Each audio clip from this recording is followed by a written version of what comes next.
A demo at the end of each sprint? Is it really a good idea to demo half-baked stuff to users? Why do you think it might not be a good idea?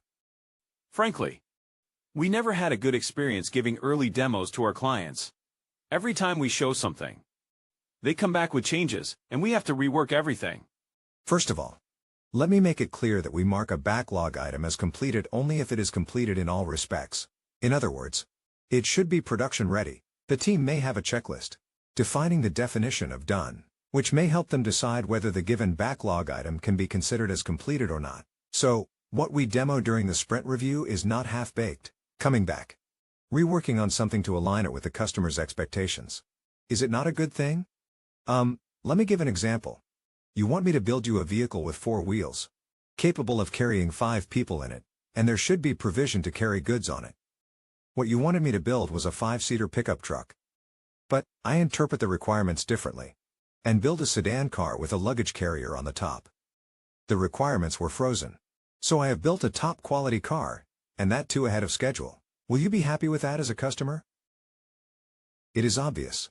No customer will be happy if their investment is wasted, and its objectives are not met. But had I not waited until the construction of the vehicle was completed, and invited you periodically to the workshop to show you the progress, you would have identified from the beginning itself that I am not going in the right direction.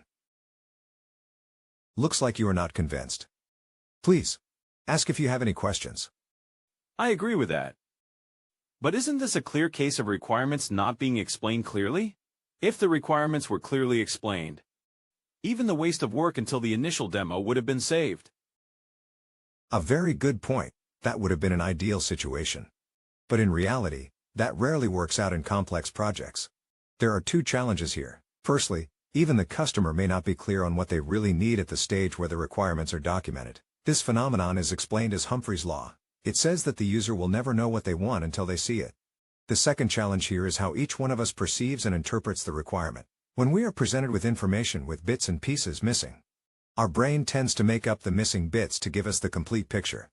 Oliver Sacks has said, "Every act of perception is, to some degree, an act of creation. The missing bits that we add up to create our perception depend on the context in which the information is presented to us, our past experience, and so on. Even the most detailed requirement specification will have missing information, which will be filled in by the reader's mind when they create their perception." Let's look into the example of a pickup truck that we discussed. The missing information in the requirement was the shape of the vehicle.